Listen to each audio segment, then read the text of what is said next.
লাগতে পারে এগুলো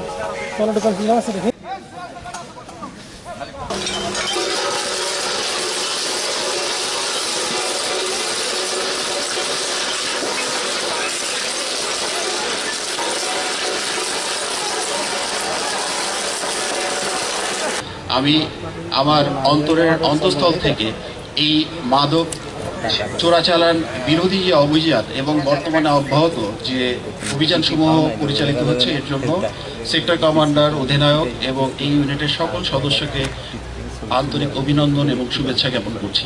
আপনারা এই ধারা অব্যাহত রাখবেন ভবিষ্যতে এবং বাদবাকি সকল সংস্থার সাথে একত্রিতভাবে সমন্বিতভাবে এই মরণ ব্যাধির হাত থেকে আমাদের সমাজ তথা আমাদের জাতিকে রক্ষা করার জন্য আরও সচেষ্ট হবেন।